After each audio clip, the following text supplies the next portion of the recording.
Boa tarde. Bom, hoje então vamos unir essas duas aulas que estão faltando, a personalidade do médium ou sensitivo e aspectos patológicos das práticas mágicas ou da prática do espiritismo, macumba, etc. Mas vamos começar com o primeiro tema, que trata da personalidade do médium ou sensitivo.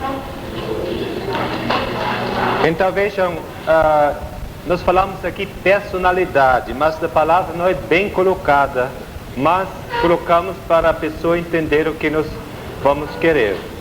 Então personalidade, segundo Alport, Sheldon e outros psicólogos, é a organização dinâmica dos aspectos cognitivos, emocionais, fisiológicos e morfológicos de uma pessoa, de um indivíduo. Quer dizer, uma organização dos dados que a personalidade oferece. Mas o que observamos no médium e sensitivo é muitas vezes justamente o contrário. Observa-se uma desorganização dos aspectos cognitivos e principalmente afetivos ou emocionais. E ainda quanto ao médium, o sensitivo, também devemos logo no início esclarecer que existe uma diferença entre médium e sensitivo a partir da autocompreensão. O médium entende-se como medianeira, entende? Ela se coloca entre o mundo de cá e o além. Empresta o corpo que o além possa se manifestar para dentro deste mundo. Então isto é o conceito ou a conotação original do médium, onde a pessoa se torna medianeira entre o aquém e o além. Agora o sensitivo, ele já se entende diferente.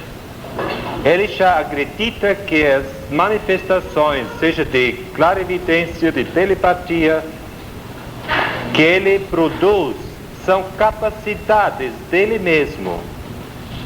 Então uma vidente não vai dizer que o problema é do além. Não, ela mesma que prevê, ela mesma que usando bola de cristal, etc.,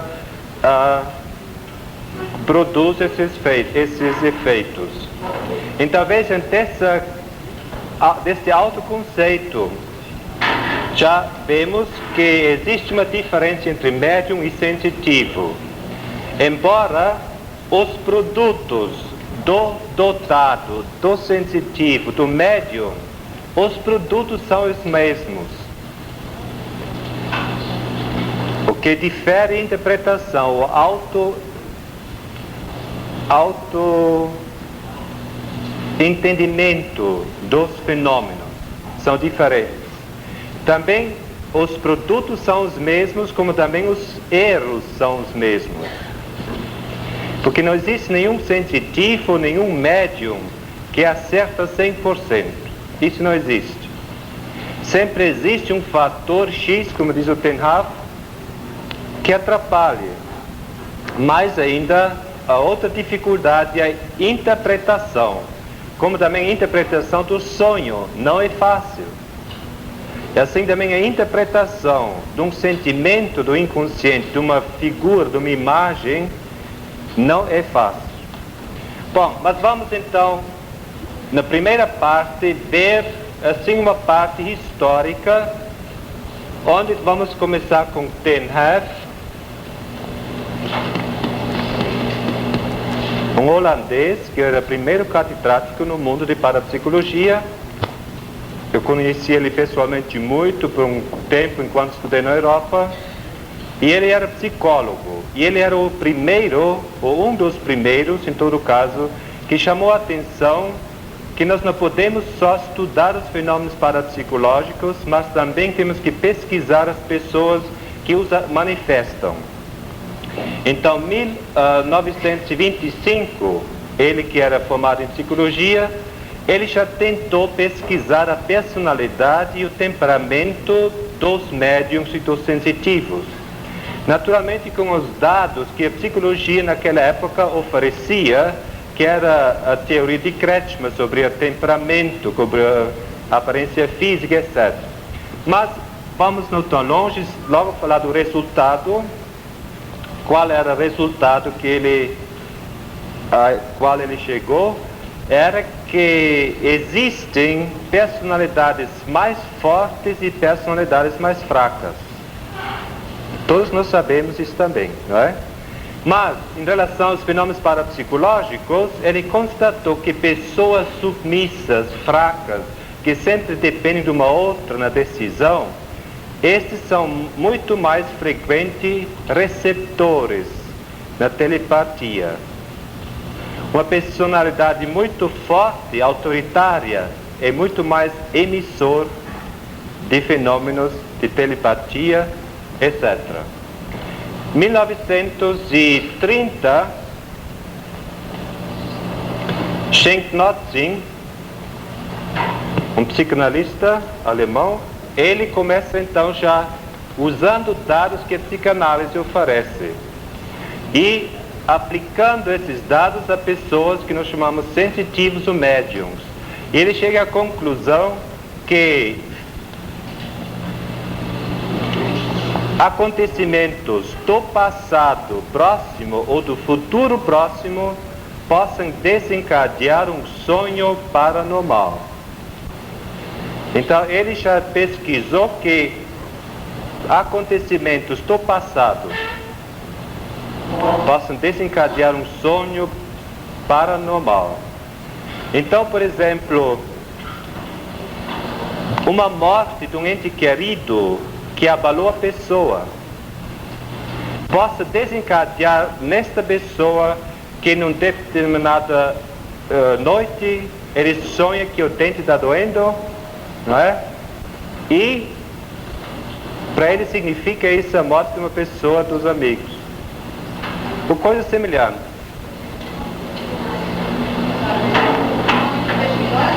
Schenk Notzing, T-I-N. Ou uma preocupação com o futuro próximo. Eu tenho uma viagem marcada para o Japão, vamos dizer. Então, com a proximidade dessa viagem, eu vou ficando cada vez mais tenso. Eu vou me preocupar cada vez mais. Talvez nunca fui de avião, etc, etc. Então, nessa proximidade, nessa preocupação com o futuro próximo, posso desencadear que eu tenho um sonho pré-cognitivo. E depois eu chego no Japão e digo, puxa, é justamente aquilo que eu sonhei. Bom, são dados já desses pesquisadores. 1950, agora o Hans Bender e o Ten Haff juntos fazem várias pesquisas. O Hans Bender e o Festing, eles pesquisam com outro vidente, Croisset. Ele já faleceu também. Ele também é holandês. Era um vidente muito conhecido na Europa. Então, o que fazem? Fazem pesquisas. O Croisset tem a capacidade de descobrir pessoas desaparecidas ou pessoas que se afogaram.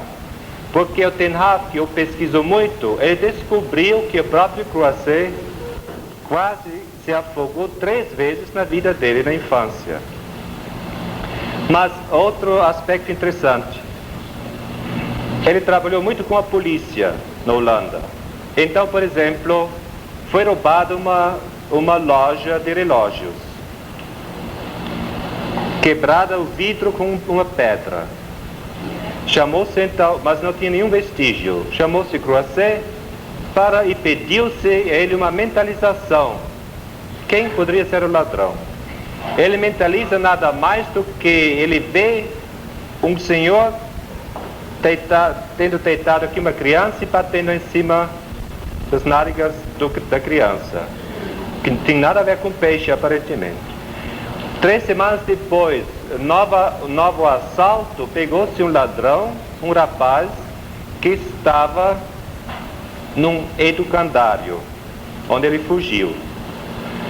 Então verificou-se que esse rapaz frequentemente apanhou no educandário do chefe. Desta maneira, deitado em cima do joelho e apanhou. O que era um fenômeno semelhante que o próprio Croisset várias vezes experimentou, porque ele também vivia muitos anos no educandário. Com isso, queremos mostrar que frequentemente aquilo que o sensitivo médium capta são problemas que têm alguma coisa a ver com o próprio passado do médium sensitivo. Então veja, quem fuma, não só cigarros, mas outro fumo, de longe detecta quem também faz a mesma coisa. Quem tem problema sexual, facilmente detecta quem também é desquitado, quem também tem problema sexual. Que não é logo uma telepatia, vocês já conhecem HIP, etc. Mas existe uma predisposição em pessoas para captarem os problemas nos outros que são igual aos problemas que já vivenciamos. Existe outra problemática com Croisset a respeito da precognição. Então, Ten Haf e Bender fizeram outras experiências, e um colega já falou a respeito. Por exemplo, estava marcado uma reunião numa determinada cidade, e o Bender e Haf pediram ao Croisset de descrever as pessoas que irão sentar ali ou nessa cadeira, na fila da cadeira, certo? E constatou-se que o Ten Haf, depois descrevendo essas pessoas, ele descrevia mais nitidamente as pessoas que tiveram problemas semelhantes a ele. Então, novamente, um relacionamento dos problemas do médium, do sensitivo para com os que ele capta nas outras pessoas. Em 1954, o Ten Haf já usa a bateria de testes psicológicos para aplicar nos sensitivos, e ele constata que geralmente médiums e sensitivos têm um QI muito baixo. Uma pesquisa que foi feita na clínica do Frei Albino, onde se chegou à mesma conclusão. Geralmente o médium sensitivo tem um QI muito baixo, que hoje nós poderíamos explicar com Jung que eles compensam, não é? Se o sentimento é dominante e o pensamento é o fator, a função secundária, então a gente compensa. Então, já que eu não tenho a facilidade de saber, de conhecer como outra pessoa, eu compenso com intuição, com o sentimento. Bom, isto como introdução nesta matéria da personalidade do médium. Vamos para um segundo ponto e vamos agora ver pesquisas da neurologia.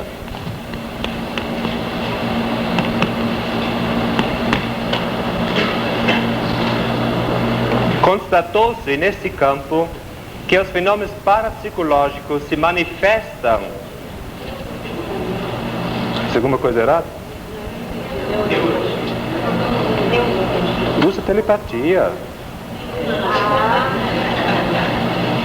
O que se constatou na neurologia que quando o cérebro está enfraquecido, então o inconsciente se manifesta tremendamente.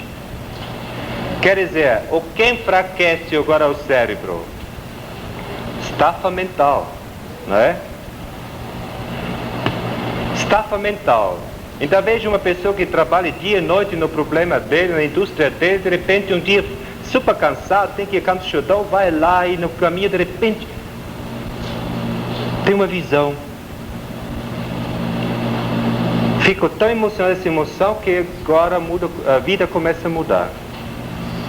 Ou uma pessoa que, então, pelo trabalho não se nutre bem, etc. De repente rompe o inconsciente, penetra o consciente, uma experiência nova e abala a pessoa.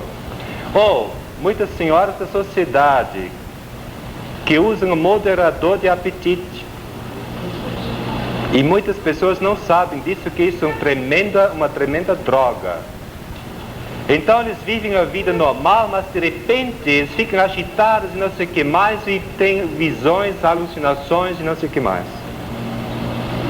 Eu também tratei uma vez uma senhora há quase um ano.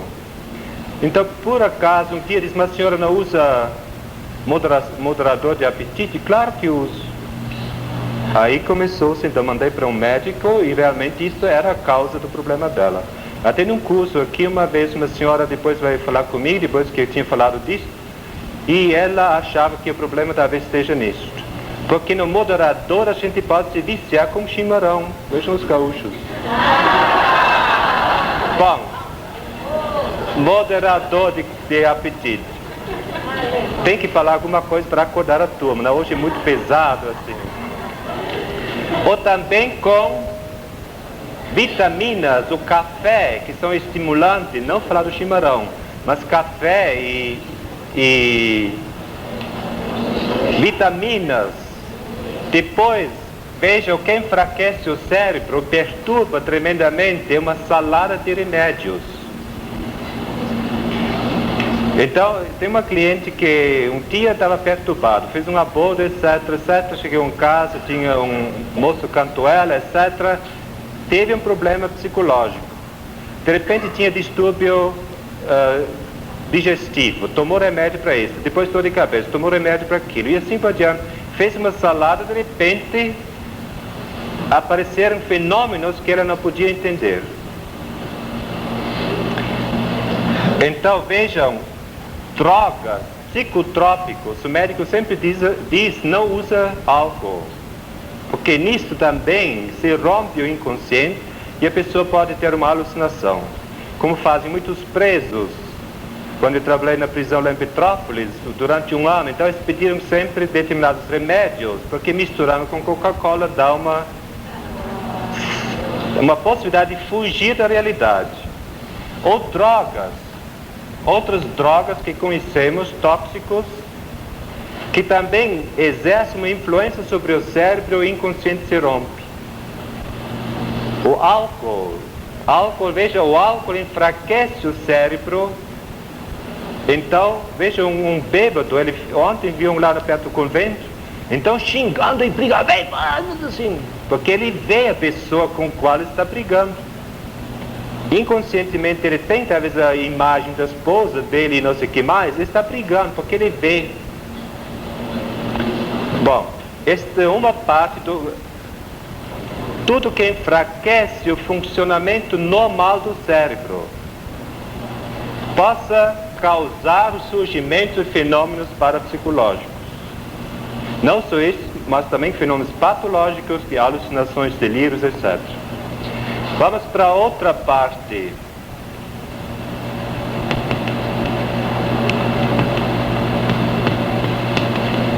Talvez alguém já mencionou nossas ondas cerebrais. Então temos beta, temos alfa, temos teta, temos delta. Então, de 15 a 20 ciclos por segundo são as ondas normais que nosso cérebro emita durante o estado acordado. Quando nós entramos nesta onda alfa, embora no estado consciente muitas pessoas produzem também ondas alfas. Então nesta onda alfa, onde acontece a meditação, acontece o relaxamento, a hipnose,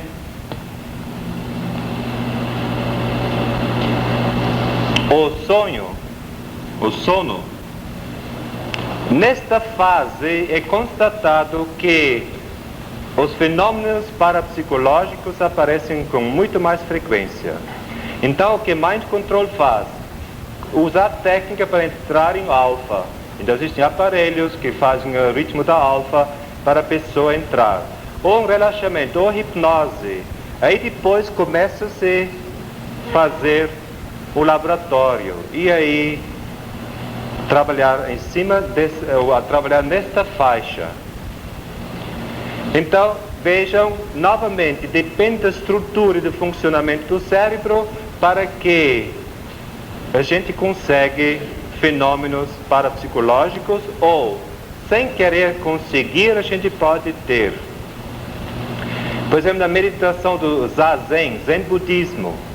Então, é conhecido que a gente fazendo Zazen, a gente passa uma fase onde aparecem animais, que é frequente dentro de uma faixa ondas alfas, que aparecem com animais, mas a gente não deve ter medo, a gente tem que passar mais profundamente, certo? Ou a própria meditação transcendental, que quer formar um outro estado, além do acordado, além do inconsciente, quer criar outro estado para ter outras informações. Bom, vamos então ver uma terceira parte, que seriam as alterações nesse funcionamento das ondas cerebrais. Então vejam, as ondas cerebrais que passam o cérebro são ondas elétricas que possam ser medidas pelo eletroencefalograma. Agora, existe uma alteração. O que acontece?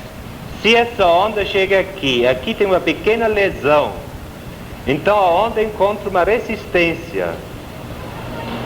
E esta resistência vai fazer que essa onda vai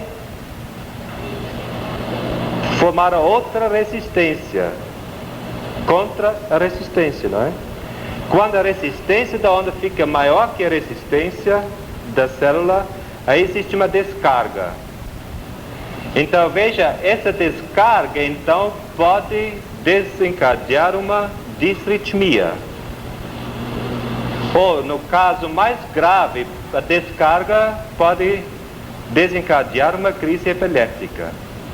Então é uma descarga generalizada sobre o cérebro todo, é uma crise epilética. Então tem contrações de fases tônicas e clônicas e a pessoa perde a consciência por causa dessa descarga. Mas acontece que na disritmia o problema não é tão grave. No fundo não é doença, é uma disfunção somente. Mas, vejam, se esta lesãozinha está localizada no lóbulo temporal, pode acontecer que a pessoa perturba-se em relação ao tempo. Então ela chega na casa e tem a impressão que aqui nunca estive. Jamais vu. Ou eu chego lá no Japão, primeira vez, e digo, aqui já estive uma vez. Déjà vu. Entende? São fenômenos que não são parapsicológicos, mas muito mais físicos do que psíquicos. Então, vejam, numa disritmia, a pessoa também pode ter uma ausência. Então caminha na cidade, anda na rua, de repente ela se encontra na Praça da Sé e não sabe como chegou ali, porque teve uma ausência. Só em 30 segundos o senhor pudesse fazer um comentário sobre Alfa, meditação católica e ignaciana em Alfa. Foi oportunidade lá. Bom, e deixa isso para fim. Como é? E deixa isso para fim. Porque deixa para final. Porque no fundo é sempre o mesmo tipo, certo? Meditação não precisava só meditação católica, existe zazen, existe transacional, existe vários tipos. Não gostaria de entrar em detalhes. Então, aqui voltando para a disritmia, veja, tinha um confrade que batia com o carro, quebrou a cabeça. Aí ele se perturbou completamente. De manhã ele chegava, disse boa noite, de noite chegava, quis tomar café e tudo assim. Aí ele fez uma operação e novamente ele conseguia se localizar no tempo. Então veja, depende onde está se localizando essa disritmia, essa lesãozinha no lóbulo temporal, auditivo e assim por diante, pode perturbar a pessoa e pode pensar que fenômenos que acontecem não dependem do cérebro, mas dependem de outros seres ou não sei o que mais, ou problemas psicológicos. Também na epilepsia, o que é interessante, a epilepsia muitas vezes tem um caráter também místico. A pessoa fica muito mistificando tudo, dependendo também da localização desta lesão. Agora existem ainda estudos mais recentes, de 10, 15 anos para cá, começado pela Universidade de Stanford nos Estados Unidos, por Russell Targ e Puthoff, que perguntaram qual o sentido e a função da parte direita do cérebro. Porque até então se estudou muito mais só a parte esquerda do cérebro. E pela história a gente pode explicar. Antigamente, quando uma criança tinha dificuldade de fala ou de escrita, foi levado no psiquiatra, o psiquiatra pesquisava e descobriu que tinha um problema na parte esquerda do cérebro. Então, a partir desses dados, começou-se a estudar muito mais e somente a parte esquerda do cérebro. Quem talvez não sabe, nosso cérebro está dividido em duas partes, né? Então, estudou-se essa parte do cérebro até 10, 15 anos atrás. A partir das pesquisas do Stanford Institute, a gente quis verificar qual a função da parte direita do cérebro. E eles chegaram a concluir que a parte esquerda tem a tarefa de pensar verbalmente, a verbalização, quer dizer, o falar, ou pensar lógico e pensamento analítico. Isto é a tarefa da hemisfera esquerda. A hemisfera direita tem a função de criatividade, da visão global. Então veja, visão global, criatividade, e hemisfério esquerdo arquiva as lembranças de uma forma verbal, e hemisfério direito arquiva as lembranças em formas de figuras. Aí se constata que o hemisfério esquerdo trabalha com o tempo e aqui com o espaço.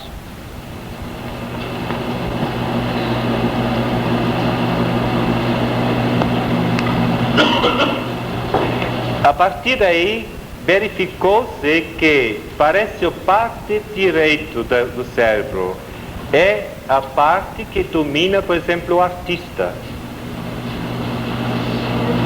Então veja, o mundo, toda a sociedade pode ser dividida em pessoas que têm um espírito analítico, que sabem falar, falam 2 horas e não falam nada.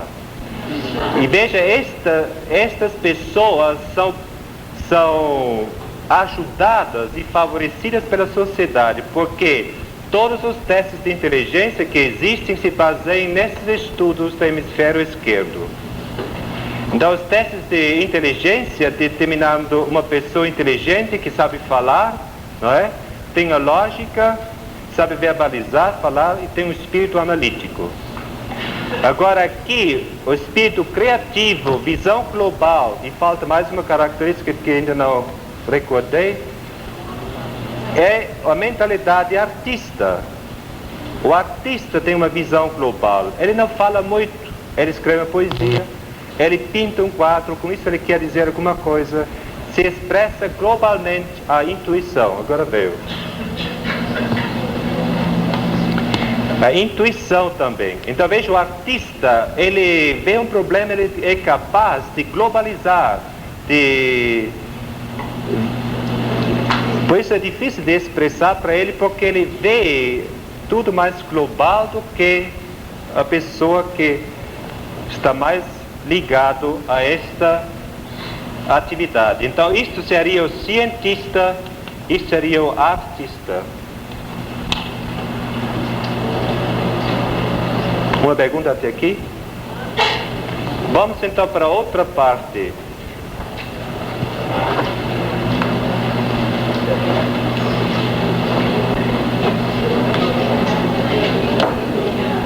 A psicopatologia.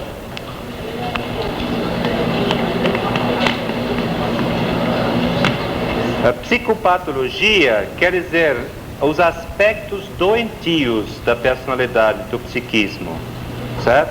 Então, a partir da psicopatologia, estudando as pessoas, os médiums e sensitivos, percebemos que existe o fenômeno parapsicológico principalmente em histéricos. Então, histéricos, alguém já falou sobre histeria aqui? Não. Então, histéricos, veja quais são as características de uma pessoa histérica. Primeiramente, existem somatizações. Somatizações, quer dizer, problemas psíquicos somatizados ou somatizados. Então, veja, muitas vezes acontece conosco, que ainda não é um sintoma histérico. A gente tem dor de cabeça. Então, quando a gente está mais calmo, a gente analisa e vê porque aquela pessoa me chamou filho da polícia lá fora. Ou alguém teve no acontecimento um atrito em casa com a esposa, chega na aula e está perturbado. Ou tem dor de estômago, tem dor na nuca, tem problema de respiração e assim por diante. São somatizações de tensões psíquicas. E na pessoa histérica, essas somatizações são muito mais agudas. Ela tem uma psicoplasticidade. Uma psicoplasticidade. Problemas psíquicos ela facilmente somatiza e dá uma expressão facial ou psíquica, ou melhor, somática do problema psíquico. Uma pessoa histérica é geralmente uma pessoa que tem problema sexual. Ela gostaria de ter relações sexuais, mas existem bloqueios vários, porque não consegue ter. Talvez até teria homem, mas ela não consegue se entregar. Então veja, isto leva a problema, isto leva a pessoa a reprimir. O mecanismo que o histérico usa é a repressão dos problemas. Ele reprime, domina, reprime para não aparecer. E por tanto reprimir aparece. Então se somatiza, é muito sugestionável. Muito sugestionável, porque a pessoa histérica sempre procura uma identificação alheia. Sempre quer se identificar com alguém porque não quer viver esta vida que está levando. Então procura se apoiar, identificar, ou fica sentado no banco e fantasia faz o resto. Então ele vê um fulano bonito, então ele quer já namorar com ele, até já está namorando na fantasia. Além de ser muito sugestionável, ela é muito teatral. Então ela chega no consultório, Frei, eu estive no teatro e não sei o que, tudo assim, entende? Faz tudo para explicar alguma coisa, levanta e começa a mostrar como ela, entende? Muita comportamento teatral. Depois, ela mente sem perceber, mas mente mesmo. Depois falsifica sua personalidade, falsifica toda hora, e muitos terapeutas até acham que tem uma dupla personalidade, mas ela simplesmente falsifica. Em relação a ele tem outra personalidade do que em relação ao outro, e sempre quer, em certo sentido, enganar os outros, para chamar a atenção. Então ela quer a atenção, e para conseguir a atenção, ela vai ter crises. E veja, as crises de uma histérica começam por uma aparente ausência, uma perda de consciência. Então ela vai cair assim, sabe, para não se machucar, certo? Então veja, o epiléptico, quando ele cai e cai o mesmo. Mas uma histérica vai querer sentar aí e vai conseguir, certo?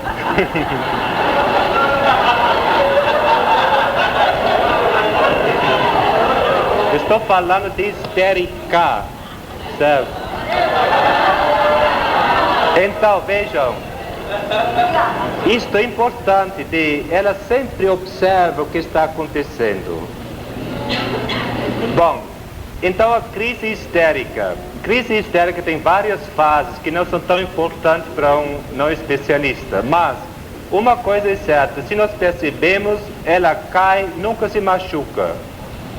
Embora o epiléptico, de outro lado na crise dele, ele cai e se machuca mesmo.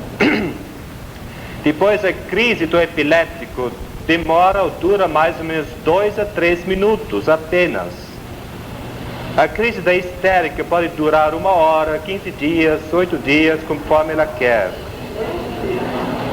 Então veja aí, existe já uma grande diferença para detectar qual a crise histérica e crise epiléptica. A crise histérica tem na fase da crise uma fase que se chama a epiléptica, onde ela parece imitar uma epilepsia. E frequentemente pessoas que conhecem a epilepsia ou a crise epiléptica imitam direitinho a crise epiléptica. Embora pela duração, ou abrir o olho, tocar o olho assim, a histérica logo vai reagir. O epiléptico não, porque o epiléptico realmente perde a consciência. Depois o epiléptico começa a babar, não é? Então veja, gente, muitas pessoas acham que isto contamina, contagia. De jeito nenhum. O que tem que fazer na crise do epiléptico? Colocar uma coisa entre os dentes, porque ele pode morder a língua ou até cortar a língua, certo? E não ter medo que isto vai contagiar, de jeito nenhum, porque a epilepsia, como vimos, é somente uma disfunção dos ondas cerebrais. Existe uma lesão, com isto, esta lesão causa essa descarga elétrica no corpo, onde existe então a fase de contração, etc. O epiléptico, ao sair da crise, ele entra numa sonolência. Muitas vezes existe que ele urina, defeca, que na histérica já não acontece. Então veja, uma pessoa com essas características, ela tem todas as possibilidades de trabalhar na parapsicologia.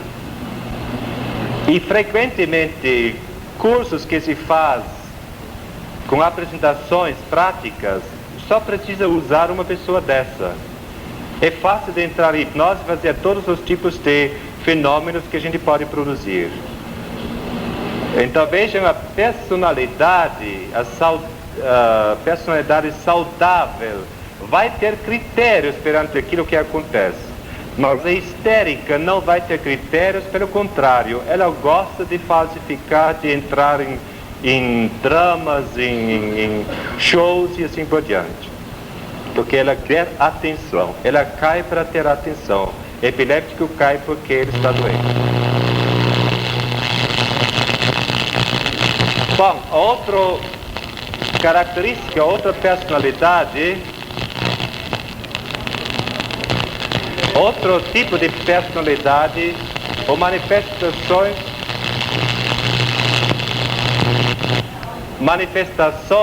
na personalidade é a alucinação. Alucinação. Então, alucinação, o que vem a ser uma alucinação? A alucinação é uma percepção. Acabou isso aí? A alucinação é uma perturbação da percepção. Então veja, a percepção é perturbada. Então nós percebemos junto com o real, temos mais uma outra percepção. Por exemplo, uma moça que falou uma vez no consultório, contou que cada vez que ele chegava em casa, subia a escada, entrou no quarto dela, ao abrir a porta, ela viu a avó em cima da cama sofrendo. Analisando essa colocação, constatou-se que esta menina viu 2 anos neste quarto, que era agora o quarto dela, a avó sofrendo em cima da cama de câncer. Agora, quando ela contou isto, quando ela viu isto, já é a época quando a avó já tinha falecido. Mas vejam, ela subindo ao quarto, abrindo a porta, essa expectativa, será que, como ela está, que talvez durante 2 anos ela experimentou, já abrir a porta desencadeou nela uma alucinação. Então eu disse, mas escuta, você não viu nunca depois que a cama não estava desarrumada? Depois que você não viu mais ela na cama? É mesmo, ela falou. Quer dizer, na alucinação a gente pode, junto com a percepção normal, projetar para fora imagens que já estão arquivadas no inconsciente. E talvez eu possa ver Jesus Cristo aqui, mas eu vou ver um Jesus Cristo que já está arquivado, a imagem dele que está em mim, certo?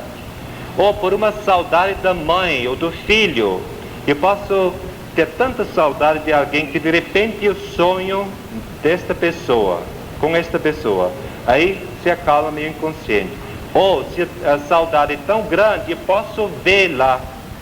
O inconsciente projeta para fora, mas junto com as outras percepções eu vejo mais alguma coisa. E esse mais alguma coisa a gente vê tão nitidamente como qualquer outra coisa que estou percebendo. Mas nesta alucinação sempre existe uma característica emotiva.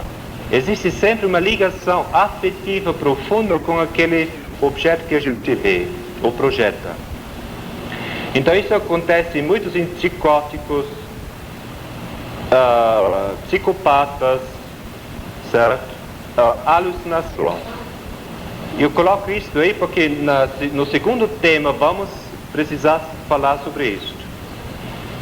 Agora um outro fenômeno que é o delírio.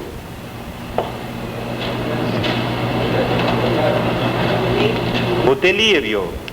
Então veja, o delírio é agora a outra disfunção. A alucinação é a disfunção da percepção. E agora o delírio é um erro na formação do juízo. É uma falsa interpretação de um dado real. Quer dizer, o delírio é uma perturbação do pensamento, na forma do pensamento. Então, veja como um delírio possa surgir, sem de repente como um relâmpago, sem ter possibilidade de explicar na vida anterior da pessoa. Então, isso é um delírio primário. Por exemplo, o presidente chega aqui ao Brasil, certo? Ele chega aqui ao Brasil, ao São Paulo. Então ele vem de Congonhas para dentro da cidade. E eu estou lá no 23 de maio esperando por ele, certo? E quando ele passa no carro, ele olha para mim. E eu interpreto este olhar. Ele me olhou e quis dizer que eu tenho que ser o sucessor dele. Ou eu tenho que ser prefeito de São Paulo. E veja então, um olhar, eu estou interpretando erroneamente. Embora talvez até esse ponto eu tive uma vida psíquica e física normal, mas o delírio primário dá um clique na vida e de repente começa a virar. Então talvez esse seria um delírio primário, que não se explica, não tem explicação. Existe um delírio secundário. O delírio secundário surge progressivamente. A gente pode explicar isso na história anterior da pessoa. Existe lentamente. Então existem delírios estruturados e não estruturados. O que vem a ser o delírio estruturado? Veja que meu irmão José, lá no norte, que está convertendo uma tribo de índio, se diz dizendo Jesus Cristo. Aparentemente parece uma pessoa normal, mas veja, ele acredita que é Jesus Cristo que vai ter seus apóstolos e assim por diante. Ele já mencionou várias vezes. A paranoia é chamada como loucura lúcida. Porque a pessoa pode ser professor de faculdade, um físico, uma pessoa muito conhecida no mundo, mas a respeito de um determinado assunto a pessoa está delirando. Pode ser a pessoa super inteligente, mas dentro da visão dele existe uma fase, um determinado assunto onde ele está delirando. Então veja como os três chamam espiritismo, no fundo, uma religião delirante, porque parte de uma falsa interpretação dos fenômenos parapsicológicos.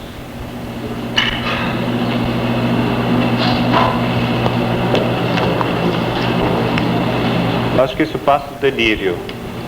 Existem então ainda outros problemas de personalidade que favorecem o surgimento de fenômenos parapsicológicos. Por exemplo, uma personalidade abúlica, uma personalidade sem vontade. Uma personalidade sem vontade, sabe, se entrega, me pega assim, sabe, pega, faz alguma coisa de mim.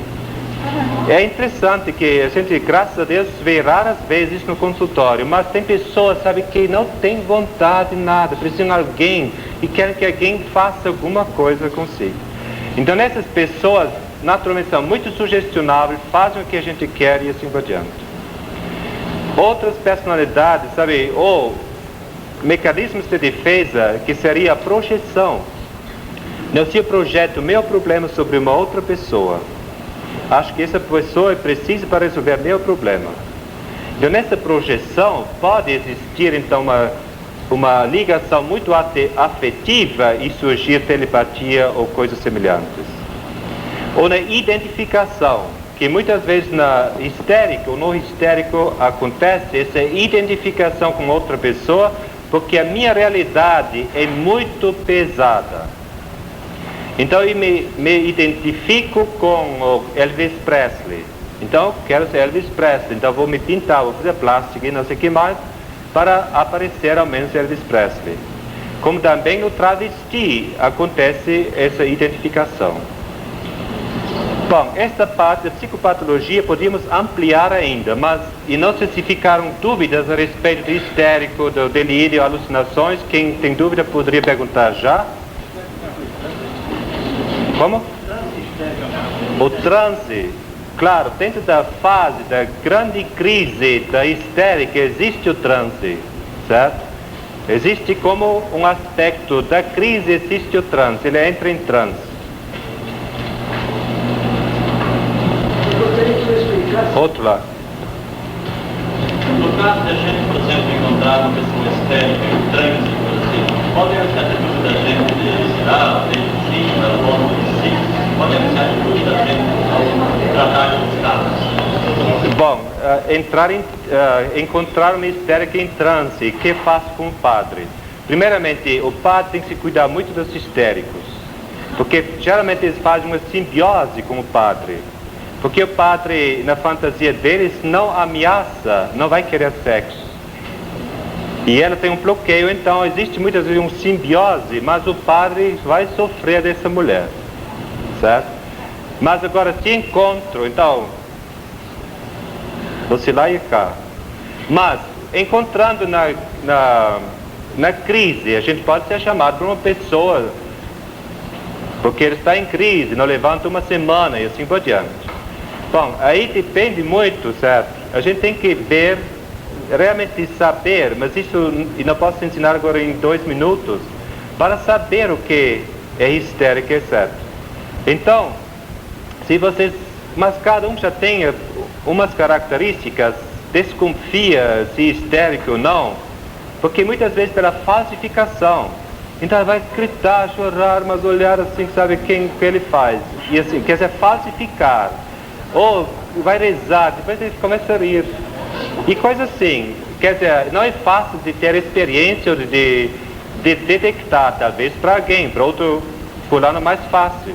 Existe a falsificação.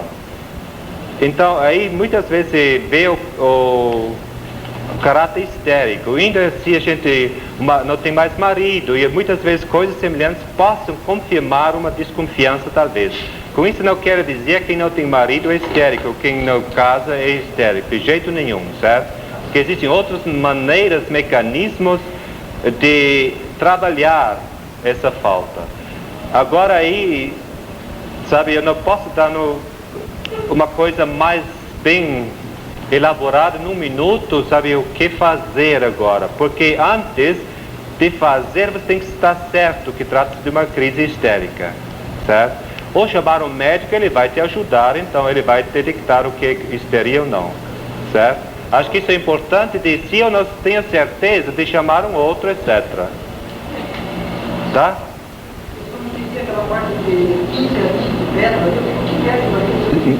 Ciclos por segundos. Não. 15 a 20. Tá? Bom, então vamos passar para o aspecto patológico da prática.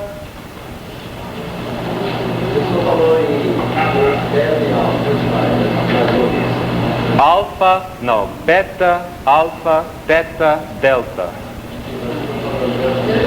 Como? O que acontece em teta e delta, ninguém sabe o que acontece. Só justamente, acho que o Padre Quevedo mostrou slides da fase REM, quando a gente dorme, entende? Então, existem essas fases. No sono, a gente desce alfa, teta e delta, e de repente volta para a onda alfa, embora que, sem ser acordado, a gente produz beta. Isso é um paradoxo. E nesta fase, então, se sonha. Quer dizer, aí, nesta fase, se lembra o que sonhou. Quer dizer, aí começam os olhos a se mexer, da fase REM. Bom, isso vai longe. Então, voltando, mais uma dúvida aqui. A respeito desse delírio, também se chama também delírio anuente, que é de alta. É no delírio do febre, uma pessoa delirante. O que acontece, veja, é uma fase onde a pessoa não consegue mais diferenciar o que é real e irreal. É o delírio do febre, certo? A gente fica num estado que não consegue mais diferenciar o real do irreal. Existe o delírio tremens, que acontece no alcoólatra, quando a gente suspende o álcool, então começa a fase de delírio tremens, onde a pessoa vê bichos subindo o corpo, etc. É uma coisa tremenda no fundo, embora exista hoje em dia um remédio que tomando isso não vai ter esse delírio tremens. Bom, vamos passar para aspectos patológicos da prática mágica. Então vejam aspectos patológicos. Primeiro, estudamos que existem linhas, ou parapsicologias entre aspas, que querem ensinar as pessoas como desenvolver a capacidade paranormal, não é? Essa primeira linha do ocultista, que contamos Rosa Cruz, maçonaria, teosofia, antroposofia,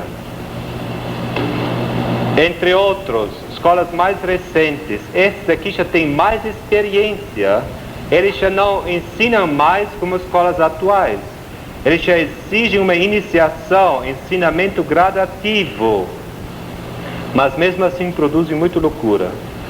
Entre os quais nós colocamos também a Provida, e não se conhecem aqui em São Paulo, Provida. Eu tenho 3 clientes, 2 já abandonaram a terapia, o terceiro também não sei se vai dar um resultado. Completamente perturbados por esse método, porque querem desenvolver a capacidade paranormal. No curso passado, tem 2 mães que vieram aqui para fazer o curso, porque os filhos delas estavam fazendo este curso lá da Provida.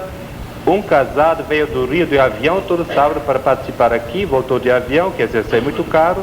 lá tem que pagar o dízimo e assim por diante. Quer dizer, é uma máquina econômica além disso, mas perturbou esses filhos, completamente mudaram e assim por diante. Meu cliente que ainda tem, ele diz, puxa, se eu soubesse já no início quando entrei lá, aquilo que estou sabendo agora. E nessas coisas sempre há em jogo o poder. E eu sei que ele pensa, eu sei, agora eu sou poderoso, sabe? Porque agora vou aprender uma técnica para saber tirar os conhecimentos do professor da cabeça e assim por diante. Então eu coloco aqui todos esses Rosa Cruz, maçonaria, teosofia, antroposofia e os filhotes deles, que são ramificações, porque um estudou lá, então ele abre a escola dele, o curso dele, etc. A meditação transcendental em parte, mas também provida, o mind control, mind power, que tudo para ganhar muito dinheiro dão ao povo que procura, sem analisar se é certo ou errado. É uma outra exploração tremenda, pensando que a gente vai desenvolver, mas em vez de desenvolver, talvez já se lembram das complicações do inconsciente do Freud, do Jung, etc. O que quer dizer desenvolver? A capacidade divina, como eles dizem, no homem. Um se funda mais no Egito, nos caldeus, outro mais nos livros de Veda, na Índia, como a meditação transcendental, etc. Existe uma outra linha que é patológica porque mistifica esses fenômenos. E mistifica quem são? O Espiritismo, certo? Quimbanda, Umbanda e assim por diante. Onde ainda tem coragem também de colocar os carismáticos. Porque eles começam a mistificar. Veja, quando eu falo dos carismáticos, eu não falo das coisas boas que fazem. Quando eu falo do espiritismo, eu falo das coisas boas que fazem. Nem do ocultismo não faço, embora eu sei que é. Mas a aula não é para elogiar, mas para criticar ou para analisar criticamente do seu ponto de vista psicológico, como estou fazendo. Então veja, mistificar. Por quê? Chega uma pessoa que tem alucinação, que tem histeria, que tem delírios no centro espírita, tem encosto, tem que desenvolver. Chega uma pessoa epiléptica, etc., até um médico psiquiatra formado pela escola da USP. Chega um fulano, epilepsia, é um encosto, certo? Então veja, a pessoa não analisa mais o que é certo e errado. No congresso eu falei para ele publicamente, mas senhor, como psiquiatra, o senhor não sabe que pessoas tendo psicopatologia, a gente não pode hipnotizar, nem pode colocar em transe. E o senhor pega qualquer um, entra em transe, isso se chama parapsicoterapia, baixa o espírito e assim por diante. Mas, certo? Então veja, pessoas que mistificam levam a patologia. Por quê? Se chega, veja, carismáticos, muitas vezes na cura, veja, vocês não sabem que entram lá elementos que já têm experiência do espiritismo, da Umbanda, etc. Eles vão entrar em crise e você não sabe o que fazer. Mas o que resta para você é o esquema que você tem na cabeça, que é diabo, o que é Espírito Santo. Eu era assistente eclesiástico do movimento aqui em São Paulo, de jovens. Então, num grupo lá em Guarulhos, então tinham vários jovens carismáticos que faziam palestras para a juventude. Eu fui também convidado para fazer uma. Então, na minha frente, uma moça que chegava lá. Ó pessoal, agora não sou eu que falo, é o Espírito Santo que fala. E começa a falar. Então, veja onde aprendeu, nos carismáticos. Então, existe muita coisa que eu critico porque quero mexer. E quando existe uma briga, aí existe talvez uma racionalização. Então veja como pode uma moça de 15 anos chegar na frente de um pessoal e dizer, pô pessoal, agora não falo, eu falo Espírito Santo. Ela não tem culpa, quem tem culpa é o padre que a ensinou que isso é possível, que o Espírito Santo, nós somos instrumento dele, etc, etc. Então veja, como no espiritismo, na macumba, quimbanda, nos carismáticos, existe a subjetividade. A gente não quer mais objetivar, ir na escola, aprender, estudar e objetivar suas capacidades. Então, neste momento, quando eu mistifico o problema, eu não ajudo mais ninguém. Então, veja se digo para epiléptico, para um psicopata, você tem um encosto, você tem que desenvolver. Isto se faz, como diz o padre Quevedo, do norte da América Latina até o sul de Beagle, canal de Beagle. Se você entra num centro, eles dizem, você tem um encosto, tem que desenvolver. Então, veja, o que acontece na mistificação, na personificação de uma doença, eu tiro a responsabilidade da pessoa sobre o problema. Então, se a igreja diz que é o diabo, o Espírito Santo, ou o encosto, ou um espírito que pede passagem, etc., veja, a pessoa começa a personificar a sombra, e com isto, a sombra tem a responsabilidade e não mais eu. Então, um caso de possessão que já tratei, também uma pessoa lá no corredor, no convento, esperando para mim. Eu cheguei em casa, o frei diz, cuidado, tem um possesso lá. Calma aí, vamos almoçar. Não, mas vai logo, está gritando, tá, vai deixar ele. Estou almoçando, vem outro, tem um possesso lá. Calma aí, vamos ver. Bom, veja, a gente não logo deve obedecer, tem que oferecer uma resistência. Aí já começa a briga. Depois chego lá no corredor, aí vem o problema da histérica. Eu chego lá, abro a porta, ele olhou assim, fechou os olhos. Bastou olhar quem é esse padre, esse fulano. Entende? Isso muitas vezes, quem não tem experiência, isso passa despercebidamente. Abriu, fechou. Aí começa a gritar e chorar e gritar e em cima de mim, estou segurando ela, tudo assim. Então eu digo, por que não soltam ela? Não, Frei, vai bater em você, vai bater. E daí? Então, mas tem muita gente, então a gente vai no locutório. Aí normalmente diz, solta ela. Não, vai bater em você, tá. Aí soltam. Aí vai bater. Cuidado, rasga a camisa. E daí, tem outro, e assim para diante. Então, cospe, tudo assim. Depois de um tempo vai cair em si. Aí a gente vai ver que isto é um demônio, porque os outros dizem que é um demônio. E veja, se a moça sabe que é o demônio, o ambiente culpa o demônio por aquilo que ela faz, ela não assume a responsabilidade. Mas se eu disse, você pode bater, pode tirar minha calça se quiser, mas eu também tenho que querer. E se você quer não fazer, também consegue. Quer dizer, transmitir sempre, devolver responsabilidade. Então veja, isto muitas vezes na loucura, a gente tem que transmitir, devolver, se é possível, porque pode ter outras doenças mentais, a responsabilidade para a pessoa. E se nós mistificamos, é o diabo, é o Espírito Santo, é o encosto, etc., nós não ajudamos, e nisto a pessoa não pode crescer psicologicamente. Sempre vai ficar submissa, etc., dependente de outros, etc. Agora, o que quer dizer curar então uma pessoa? Entendemos sobre curar não paternalisticamente, mas ajudar que a pessoa cresça, faça um crescimento e não um envolvimento cada vez mais nos seus problemas. Eu tenho até 4h30, não é? Tá. 3h30. Agora poderíamos ainda ver como aspectos patológicos que nestes centros não podemos só ver ou estudar as pessoas que vão lá, porque também temos que estudar quem faz a cura. E veja como nas tribos primitivos o doente curava o doente.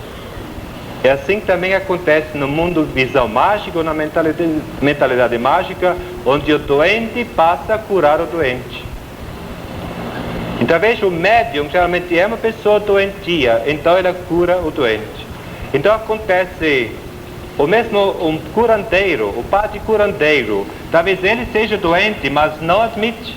Então ele projeta a doença sobre outra pessoa e aí ele trata. Ele se trata nisso. mas tratando os outros, ele não consegue se tratar. Como esse homem que se apaixona por uma mulher, projeta ânima sobre outra pessoa, ele não enxerga. Os pais dizem, isso está errado, Não, tá, ele é ótimo, ele é a minha solução. É assim também um curandeiro, um padre, curador, etc. Ele pode fanaticamente querer curar, porque projeta o problema dele para os outros. Como exorcista, ele projeta seu problema para os outros. E aí ele pode trabalhar racionalmente, afastando-se do problema dele, deslocando o problema dele.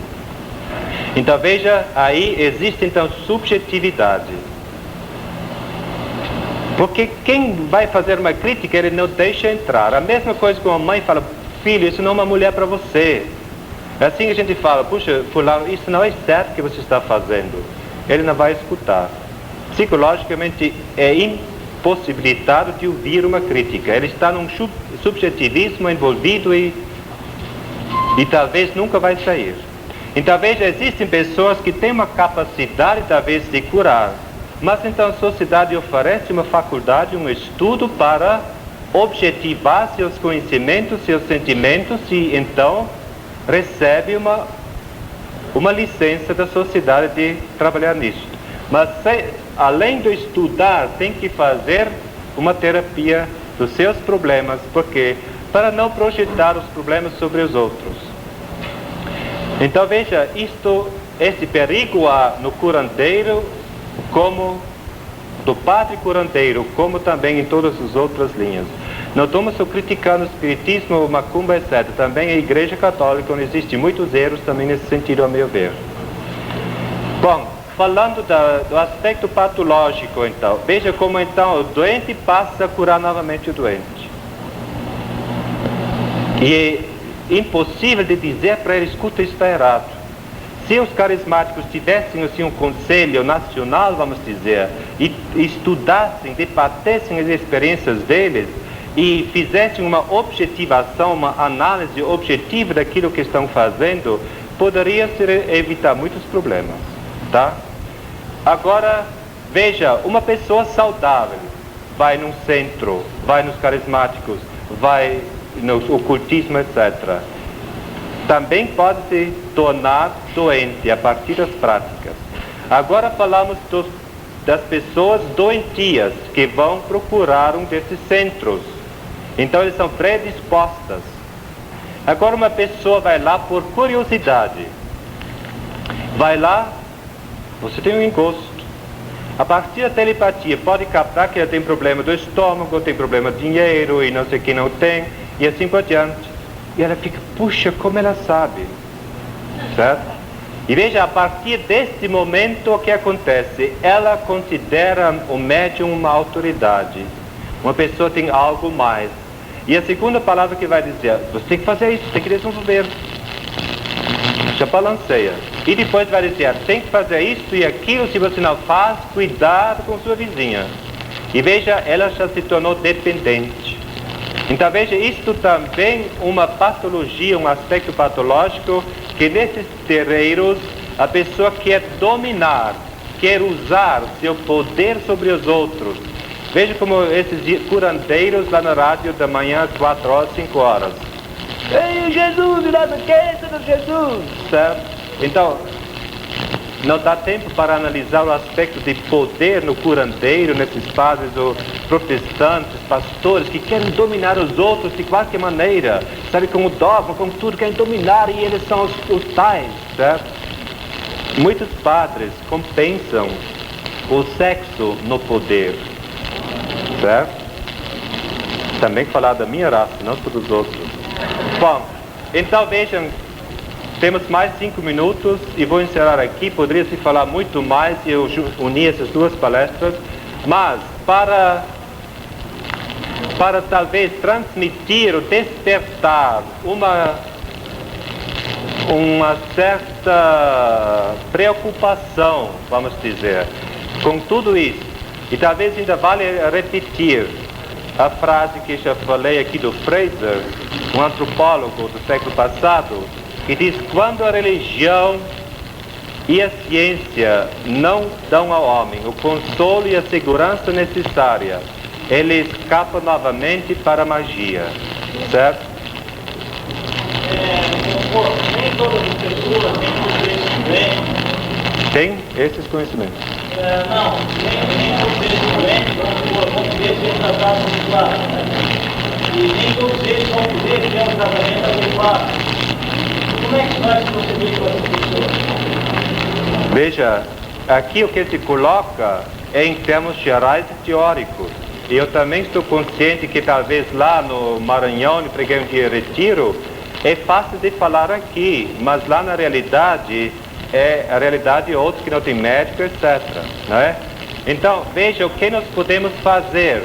Uma coisa que eu acho, a gente precisava se preocupar uma vez com o problema de perturbação da magia do povo, que a igreja dificilmente se preocupa.